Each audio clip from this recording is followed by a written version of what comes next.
आज के लेक्चर में अपन माइक्रोवेव केविटी, जिसको अपन बोलते हैं रेजोनेटर, उसकी अपन बात करने वाले। ठीक है, तो किसकी बात करेंगे? Microwave cavity.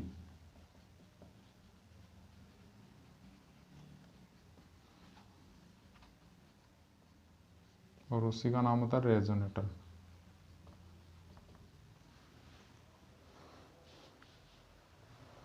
ठीक है, तो देखो अपन ने पिछली जितनी भी क्लासें थी माइक्रोवेव की, उनमें क्या बात की थी? वेव गाइड की बात की थी। किसकी बात की थी अपन ने? Wave guide.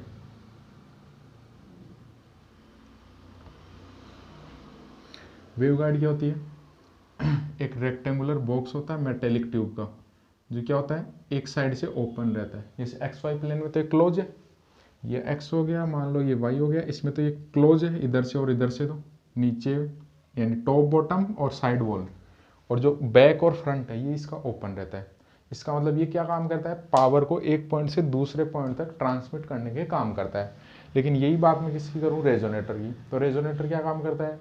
ये दोनों तरफ से अगर मैं वेव गाइड को क्लोज कर दूं, क्या अगर इसकी डेफिनेशन बोलूं तो मैं क्या होगा? वेव गाइड क्या कर दूं अगर मैं? Both end are short circuit, तो उस केस में जो क्लोज फॉर्म है वेव गाइड का, वो क्या कहलाएगा? रेजोनेटर। यानी बैक और फ्रंट दोनों को क्लोज कर दूं इसको, तो वो क्या कहलाएगा? माइक्रोवेव केविटी या रेजोनेटर। इसका मतलब ये वेव गाइड का ही फॉर्म है, और क्या कर दे? वेव गाइड को दोनों तरफ से क्लोज कर दे, बोथ हैंड से, तो उसको अपन बोलेंगे माइक्रोवेव केविटी या रेजोनेटर। काम क्या करता है? एनर्जी को स्टोर करने के काम आएगा। वो तो क्या करता था? पावर को एक पॉइंट से दूसरे पॉइंट तक ट्रांसमिट करने के काम आता था। लेकिन जो रेजोनेटर, वो क्या काम आएगा? पावर को स्टोर करने के काम आएगा। क्लियर है? कोई डाउट किसी को? नहीं? तो ये समझ आ गए माइक्रोवेव केविटी क्या है या रेजोनेटर क्या है। रेजोनेटर अगर वेव गाइड को दोनों टर्म से, दोनों एंड पे शॉर्ट सर्किट कर दे या क्लोज कर दे, तो उस केस में जो मेटेलिक फॉर्म होगी वो क्या कहलाएगी? रेजोनेटर। रेजोनेटर क्या काम करेगा? पावर को स्टोर करने के काम आएगा। ठीक है, और आगे वैसे इसमें भी मोड होंगे, ट्रांसवर्स इलेक्ट्रिक और ट्रांसवर्स मैग्नेटिक, टीई और टीएम। लेकिन इनको नोटिफाई करने के लिए तीन कोऑर्डिनेट की अब अपने को जरूरत पड़ेगी। उधर तो एक्स और वाई था जेड में, लेकिन यहाँ पर जेड में भी क्लोज कर दिया, तो तीन होंगे एम एन पी। ऐसे टी एम मोड के होंगे एम एन पी, और वही सेम बाउंड्री कंडीशन अप्लाई करके अपन सोल्व करेंगे, तो अपने को इनके लिए पर्टिकुलर मोड पावर अपने को जो स्टोर करें उसकी मिल जाए। ठीक है, अब सबसे पहले मैं फर्स्ट बात करूं रेक्टेंगुलर वेव गाइड। किसकी बात कर रहा हूं? जो माइक्रोवेव केविटी या रेजोनेटर है उसमें कौन सा बात कर रहा हूं? Rectangular wave guide cavity.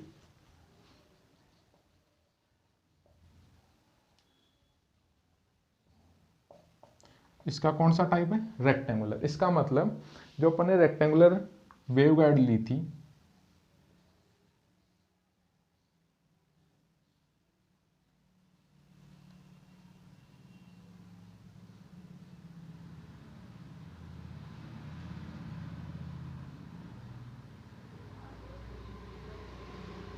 ठीक है, ये x, ये y और ये z, और ये z equal to D distance.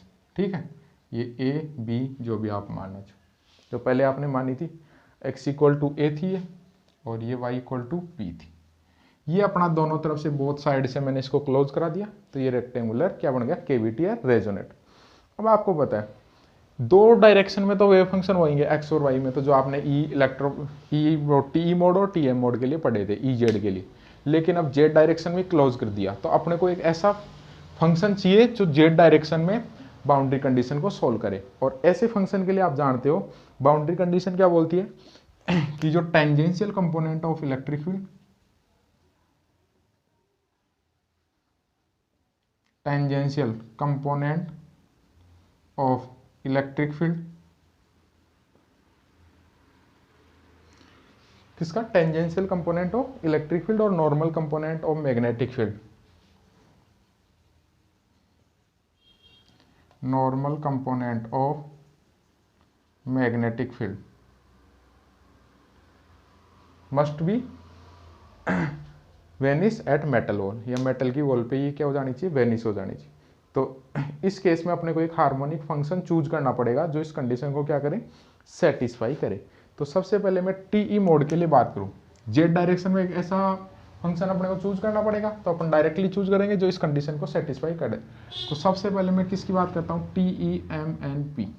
इस मोड के लिए आपने को चाहिए एच जेड, क्योंकि ई जेड तो जीरो होता है ट्रांसवर्स इलेक्ट्रिक के लिए, तो एच जेड आपने पढ़ा होगा क्या था, H Z, H naught Z cos m pi x upon a cos n pi y upon b. अब अपने को जेड डायरेक्शन में एक ऐसा फंक्शन चाहिए, हार्मोनिक फंक्शन, जो इस कंडीशन को सेटिस्फाई करे, तो वो क्या हुआ, साइन, और इसमें माना पी, तो साइन पी पाई जेड, और डिस्टेंस कितनी मानी है डी। तो ये अपने को मिल गया एच जेड। अब एम एन पी तो जानते हो, एम तो क्या हाफ वेव वेरिएशन या half wave periodicity along x, n क्या half wave periodicity along y, और पी क्या है half wave periodicity along z. Clear है सबको। ऐसे ही अपन किसकी बात करें, T M m n p, तो इसमें ई जेड क्या वैल्यू आएगी, E naught z sine m pi x upon ए sign N pi y upon B, और फिर इसमें आ जाएगा कोस पी पाई जेड अपॉन डी। ठीक है। अब इसकी कुछ कैरेक्टरिस्टिक की बात कर ले टी और टी एम मोड के लिए।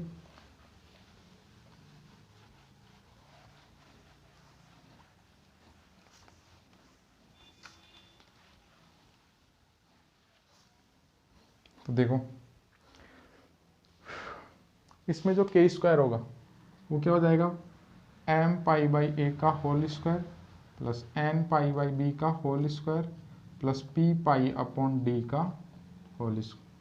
ये होगा के स्क्वायर को क्या लिख सकते हैं आप, ओमेगा स्क्वायर म्यू एप्सिलॉन। तो यही वैल्यू आ जाएगी, ओमेगा की वैल्यू क्या आ जाएगी, 1 upon under root mu epsilon under root m pi by ए का whole square n pi by b का whole square plus p pi by d का होल स्क्वायर। ये इसके लिए आ गई फ्रीक्वेंसी।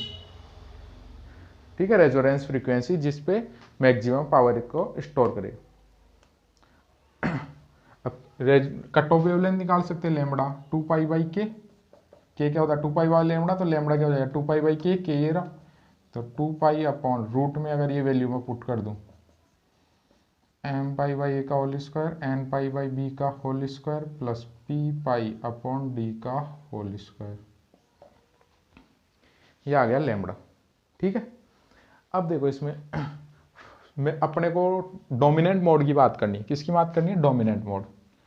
तो डोमिनेंट मोड की अगर मैं बात करूं तो टीई मोड के लिए अगर मैं बात करूं तो डोमिनेंट मोड कौन सा होगा, ये अपन बात करें। तो देखो इसमें पी को तो जीरो रख नहीं सकते, पी को जीरो रखते ये साइन जीरो जीरो हो जाएगा, इसका मतलब यही जीरो। इसके अलावा अपने को तो ऐसा मोड चाहिए ना जिसपे फंक्शन जीरो ना हो, तो इसके लिए जो डोमिनेंट मोड होता है वो होता है 101, और वो कंडीशन भी होगी ए बी सी में क्या होना चाहिए रिलेशन, ए बी और डी माना ना अपन ने, तो ए बी डी में क्या रिलेशन होगा, a greater than b less than D, ये यहां से, यानी ए और डी दोनों बी से क्या होने चाहिए, बड़े होने चाहिए, क्योंकि ये दोनों बड़े होंगे ना, और अरे ये दोनों बड़े होंगे तो 1 अपॉन ये करेंगे तो मान क्या आएगा इसका, उतना ही छोटा है, इसलिए ये कंडीशन इस पे होती है। तो इसके लिए अगर मैं ए टी 101 यहाँ रख दूं इसमें, तो ओमेगा की वैल्यू बताओ कितनी आएगी, 1 upon under root mu epsilon under root pi by ए का होल स्क्वायर, एन जीरो हो गया, पाई बाई डी का होल स्क्वायर, यह आएगा। अरे ये आएगा ओमेगा की वैल्यू। और क्यूबिक की बात करें, क्यूबिक रेजोनेटर, तो a equal to b equal to d, तो उस केस में ओमेगा कितना आ जाएगा, ये तो बन गया सी, और ये बाहर आ जाएगा, पाई बाहर आ जाएगा, और ये क्या बचेगा अंडर रूट में 2 अपॉन ए, तो रूट 2 पाई सी अपॉन ए, ओमेगा 2 पाई एफ होता है, तो एफ की वैल्यू अगर आपको निकालनी है, पाई से पाई कैंसिल हो गया, और एफ की वैल्यू आ जाएगी सी बाई रूट 2 ए। ठीक है, वेवलेंथ भी आप निकाल सकते हो। तो ये अपना कुछ इंपॉर्टेंट बातें थी रेजोनेटर के केस में। अब एक इसमें एक इंपॉर्टेंट क्वेश्चन पूछता है, क्यू फैक्टर पूछता है वो,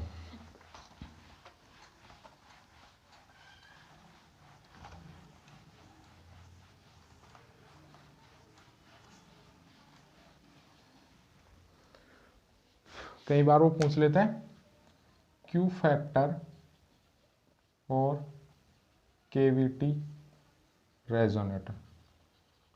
क्वालिटी फैक्टर उसका क्या होगा? तो क्वालिटी फैक्टर आप जानते हो, Q क्या होता है? 2π/T, और पावर कितनी स्टोर हो रही है, मैंने उसको लिख लिया W, और लॉस किससे कितनी हो रही है वो लिख लिया हमने पावर P।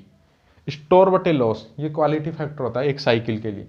तो 2π/T पावर स्टोर डिवाइड में पावर लॉस, तो पावर लॉस को मैं PL से लिख दूं, और जो ये W है ये किसको बता रहा है?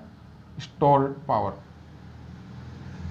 तो मेरे को दो काम करने हैं, एक स्टोर पावर निकालनी है और एक पावर लॉस निकालना है। और कौन से मोड के लिए? Dominant mode. कौन सा? TE101। तो TE101 मोड के लिए मैंने पावर लॉस और पावर स्टोर तभी निकाल सकता हूं जब मेरे को उसके लिए क्या पता हो? फील्ड इक्वेशन पता हो, EX EY EZ HX HY HZ। ठीक है, तो M = 1, N = 0 और P = 1, ये अपने को पता चल गया 101 का मतलब। अब देखो इस केस में जो 101 मोड है इसमें EX EZ और HY ये आपको याद रखने पड़ेंगे। EX भी 0 होगा, EY भी 0 होगा और HZ भी 0 होगा। सॉरी, EX 0, EZ 0 और HY 0, ये तीन कंपोनेंट तो 0 होंगे। EX भी 0 होगा, EZ भी 0 होगा और HY भी 0 होगा। जो तीन कंपोनेंट बचे उनकी वैल्यू मैं आपको बता देता हूँ। EY होगा sin BX sin DJ, और B की वैल्यू क्या हो गया? nπ/b, और D की वैल्यू pπ/d। ठीक है, ऐसे ही एक वैल्यू होगी HX की, और HX की वैल्यू होगी d/i/ωr, ये रेजोनेंस फ्रीक्वेंसी है, d/i/ωr mu sin BX cos DZ। और एक किसकी निकालनी है? ये HX की, और एक किसकी वैल्यू लिखनी है अपने को? HZ की। HZ की क्या वैल्यू हो जाएगी? -b/i/ωμr, और ये cos BX हो जाएगा और sin DZ। ठीक है, और B और मैं D की वैल्यू बता देता हूँ। B की जो मैंने बताई nπ/b, और D की वैल्यू हो जाएगी pπ/d। ठीक है, अब आपको पता चल गया कि अपने को पावर स्टोर और पावर लॉस निकालनी। तो स्टोर पावर की बात कर ले सबसे पहले। किसकी बात कर ले? स्टोर पावर की। तो जो स्टोर पावर होगी W क्या होगी? ε/2 integration mod of E² dV, यही होगी, क्योंकि E के दो कंपोनेंट 0 हो रहे तो इससे अपन इजीली निकाल सकते हैं।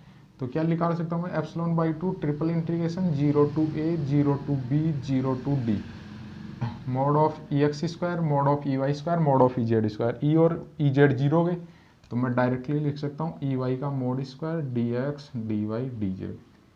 वैल्यू पुट कर दो, तो 0 to A 0 to B 0 to D, EY का mod स्क्वायर ये रहा, साइन स्क्वायर B की वैल्यू nπx/b, और साइन स्क्वायर pπz/d, और साथ में dx dy dz। ठीक है, इसको आप सोल्व करोगे तो क्या वैल्यू हो जाएगी? W ε/2 x के रेस्पेक्ट में हो रहा है तो a/2, y का कांस्टेंट है तो b हो जाएगा, और z के रेस्पेक्ट में हो रहा है तो d/2। इसका मतलब εABD/8। ये तो अपने पास में आ गई स्टोर पावर। एक अपने को निकालनी है पावर लॉस। तो पावर लॉस क्या होगी? साइड वॉल से होगी, टॉप बॉटम से होगी, बैक और फ्रंट से होगी, यानी तीन टाइप से अपने को पावर लॉस इसमें निकालना है। तो सबसे मैं पहले पावर लॉस की बात करूं फ्रंट और बैक वॉल से। किससे बात करूं?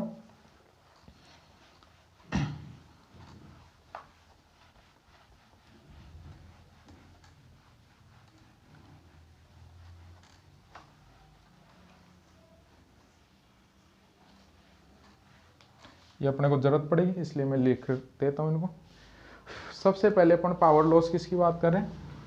बैक एंड फ्रंट वॉल, और इसको मैंने किससे डिनोट कर दिया? PL1 से। फॉर्मूला आप जानते हो, RS integration mod of H² DS। Cut रखा है सबने? अब बैक और front wall Z equal to किस पे स्थित है, 0 और जेड इक्वल टू डी। अरे बैक और front wall double integration mod H square कहाँ पर है, जेड इक्वल टू 0 और जेड इक्वल टू डी। इसका मतलब डी एस क्या होगा, डी एक्स और D Y, limit 0 to A 0 to B. H X H Y 0 H Z, Z equal to 0 रखो जेड इक्वल टू डी रखो, तो ये तो 0 हो गया, साइन 0 0, इसका मतलब एच जेड 0, क्या बचेगा ओनली एच एक्स। क्या लिख सकता हूँ, R S integration 0 to A 0 to B, H X का मोड स्क्वायर वैल्यू पुट कर दूँ, चलो पुट कर दो, एच एक्स की value D square upon omega are square mu square, iota का मोड स्क्वायर 1 हो गया, साइन स्क्वायर बी एक्स और कॉस 0 1 हो गया, और डी भी रखोगे 1 हो जाएगा, डी एक्स डी वाई।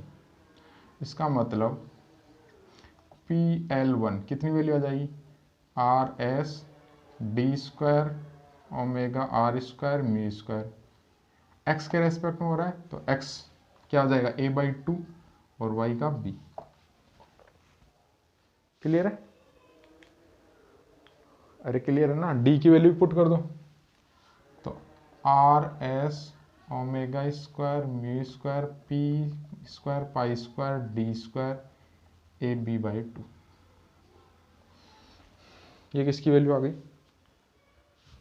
अरे किसकी वैल्यू आ गई, power loss due to back और फ्रंट वॉल। अब अपने को निकालना है टॉप और बॉटम, किसके लिए निकालना है, टॉप और बॉटम। तो टॉप और बॉटम किस पे है, Y plane, Y equal to 0 और वाई इक्वल टू बी, तो P L two top and bottom. Top और बॉटम की बात करोगे पी एल टू क्या वैल्यू आ जाएगी, R S double integration mod H square Y equal to 0 Y equal to B D X D Z 0 to A 0 to D. अब देखो वही दो एच एक्स और एच वाई, वाई की तो इसमें डिपेंडेंसी नहीं, इसका मतलब दोनों टर्म आई, अरे दोनों टर्म आएगी तो मैं सिंप्लीफाई कर दूं इसको, तो पी एल टू कितनी वैल्यू आ जाएगी, R S double integration H X का मोड स्क्वायर भी आएगा और एच जेड का मोड स्क्वायर भी आएगा, और साथ में डी एक्स और डी जेड भी आएगा। ठीक है, चलो सिंप्लीफाई करें, डायरेक्ट कर रहा हूं मैं, देखो कैसे, आर एस ये लिमिट क्या जाएगी 0 to A 0 to D, H X का मोड स्क्वायर लिखो सबसे पहले, D square upon omega are square mu square sine square B X, X के रेस्पेक्ट में जेड के रेस्पेक्ट में, इसका मतलब इसका a/2 और इसका d/2 plus H Z B square upon omega are square mu square, और साथ में इसका a/2 और इसका d/2। क्लियर है, क्लियर है ना, तो क्या वैल्यू आ जाएगी, सिंप्लीफाई करेंगे तो R S omega are square mu square a d by 4, और साथ में डी की value p pi by d का whole square plus n pi by b का whole square.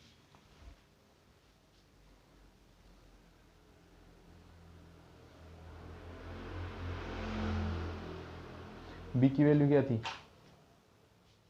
M pi by ए थी, सॉरी, तो बी की वैल्यू एम पाई बाई ए का होल स्क्वायर।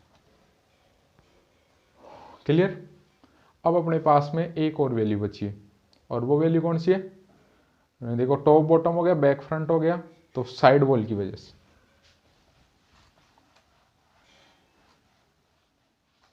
अब किसकी वजह से निकालना अपने को, साइड वॉल की वजह से, side wall x equal to 0 x equal to a, तो साइड वॉल की बात करूं तो PL3 R S double integration mod H square x equal to 0 x equal to a d y d Z 0 to b 0 to D.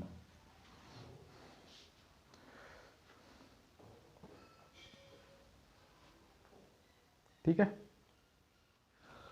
अब इसमें भी दोनों term आएगी एच एक्स, और x इक्वल टू 0 और x इक्वल टू ए रखोगे तो x equal to 0 sign 0 0, इसका मतलब जो एच एक्स है वो तो 0 हो गया, केवल क्या बचेगा H Z, only H Z बचेगा, तो एच जेड की वैल्यू मैं पुट कर दूं, तो देखो क्या आएगा,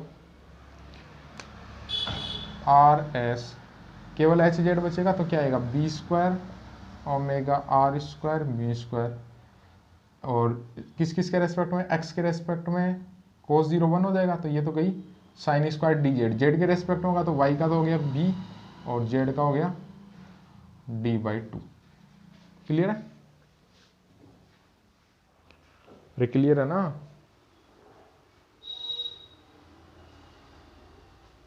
तो क्या वैल्यू आ जाएगी, R S omega are square mu square, B की वैल्यू एम पाई बाई ए का होल स्क्वायर बी d/2।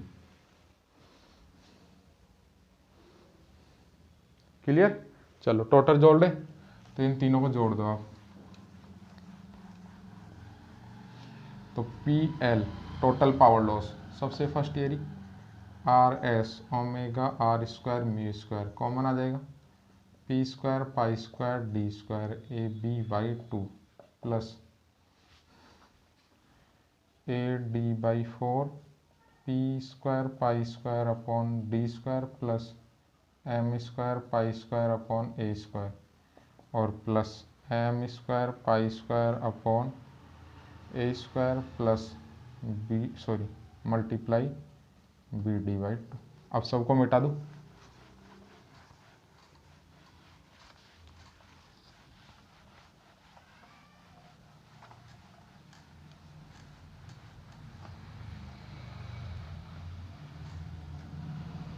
ये आ गया टोटल पावर लॉस। निकालना क्या था, क्वालिटी फैक्टर, तो क्वालिटी फैक्टर क्या था, Q 2π/T W upon P, small w लिख दूँ, capital W upon P, frequency हो जाएगी ना 2π/T। तो अब ये देखो पावर लॉस, ये तो मिल ही गया मेरे को, इसका मतलब मेरे को इस पूरी क्वांटिटी के ऊपर क्या लिखना है, स्मॉल w, ये Q हो गया, और कैपिटल ABD/8 एप्सिलॉन, यही थी क्या, अरे यही थी, और ये नीचे वाली वैल्यू मैंने पुट कर दी। चलो कोई डाउट इसमें किसी को, अरे किसी को डाउट नहीं है ना, बात किसकी करनी है, 101 मोड की, तो a equal to b equal to d और लेमड़ा r 2a पुट कर दे। ठीक है, थोड़ा सिंप्लीफाई कर ले इसको पहले, तो देखो ये सिंप्लीफाई करे तो क्या वैल्यू आएगी,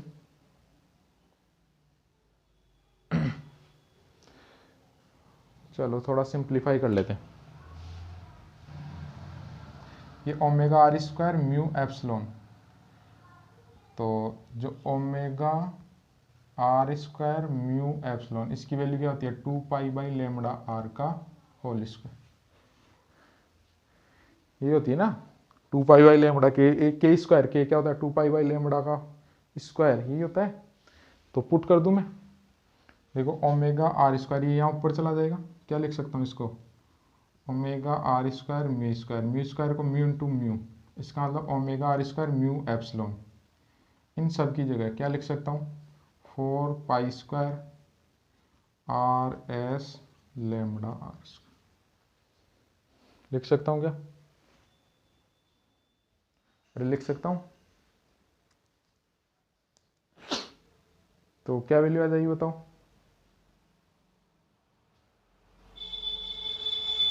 अभी एक ओमेगा और सॉरी,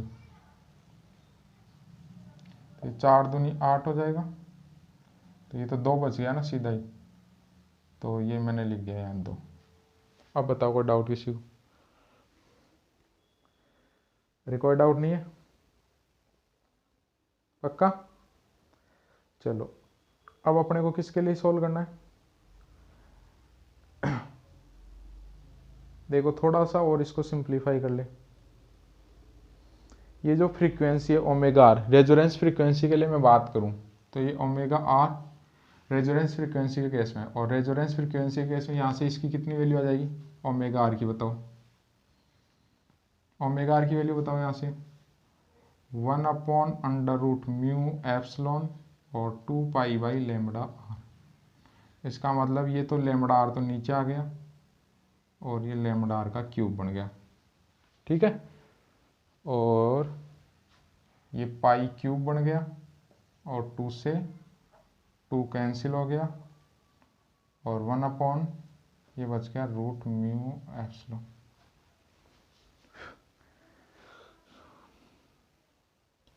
पक्का? यहाँ तो कोई डाउट? अरे यहाँ तो कोई डाउट नहीं है ना? अब देखो,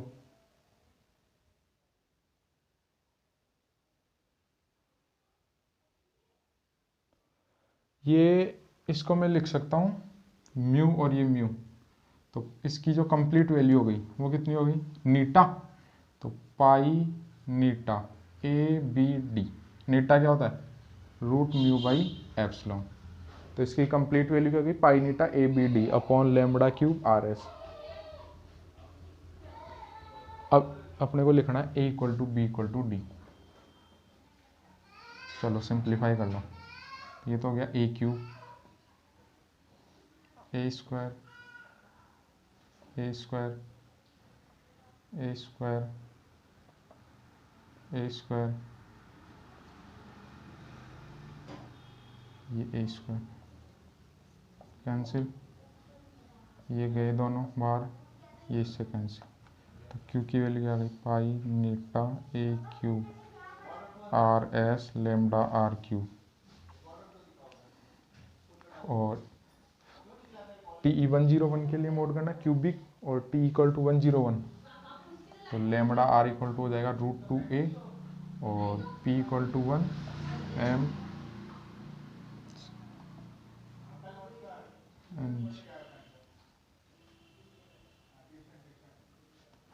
तो ये हट गया 1 हो गया, ये भी हट गया और ये भी हट गया और ये भी हट गया।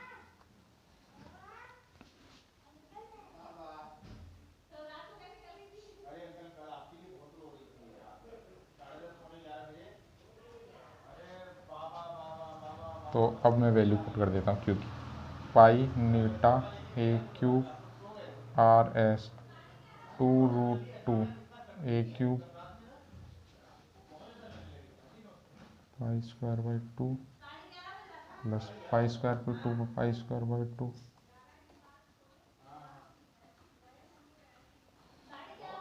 तो ये तो 2 बाहर आ गया, 2 से 2 कैंसिल हो गया, तो पाई eta a cube R S root 2 a cube भी गया, पाई एक पाई से पाई भी कैंसिल हो गया। ठीक है, फाइनल रिजल्ट क्या आ गया, ये पाई कैंसिल हो जाएगा कंप्लीट, तो इसकी फाइनल जो वैल्यू आएगी वो कितनी आएगी पाई नीटा अपॉन 3 रूट 2 आर एस, ये फाइनल वैल्यू इसकी आनी चाहिए। तो फाइनल जो रिजल्ट आएगा क्वालिटी फैक्टर का, तो वो कितना आएगा पाई नीटा अपॉन 3 रूट 2 आर एस। इसको सिंप्लीफाई करोगे आप, ये फाइनल रिजल्ट इसका आना चाहिए। ठीक है, इसका मतलब जो क्यूबिकल रेजोनेटर होता है उसके लिए जो डोमिनेंट मोड है वो डायमेंशन पे डिपेंड नहीं कर रहा, ए बी डी तीनों पे डिपेंड नहीं कर रहा, यही अपने को वो पूछता है। ठीक है, तो अब आपको कोई भी क्यूबिकल रेजोनेटर दे तो वो क्वेश्चन में ए बी डायमेंशन का मान देगा आपको घुमाने के लिए, लेकिन क्यूबिकल रेजोनेटर में क्यू डायमेंशन पे डिपेंड नहीं करता, ये आपको ध्यान रखना। ठीक है, ऐसे आप सर्कुलर कैविटी रेजोनेटर की बात कर सकते हो, उसमें भी एक जैसे सर्कुलर की बात करोगे आप सर्कुलर कैविटी रेजोनेटर, तो उसको भी आपको क्या करना पड़ेगा बैक और फ्रंट से क्लोज करना पड़ेगा, तो उसमें भी जेड डिपेंडेंसी कैसी आ जाएगी टीई मोड के लिए, तो जेड डिपेंडेंसी कैसी होगी साइन पी पाई जेड अपॉन टी, और वही सेम टीएम मोड के लिए कोस डिपेंडेंसी हो जाएगी। ठीक है, लेकिन उसमें जो वेव नंबर होगा के सी वो पहले क्या था अंडर रूट एक्स बाई ए का होल स्क्वायर, ये एम एन मोड पे डिपेंड कर रहा है, और दूसरा P square upon d square, ये कट ऑफ वेव नंबर होगा, थोड़ा सा उससे डिफरेंट होगा। ठीक है, और इसमें जो डोमिनेंट मोड होगा वो होगा टी ई 111, ये ध्यान रखना dominant mode D greater than 2a। ठीक है, और टी एम मोड में होगा T M 110 2a greater than D. ये थोड़ा सा आपको अलग चीज़ है, वो ध्यान रख, ठीक है।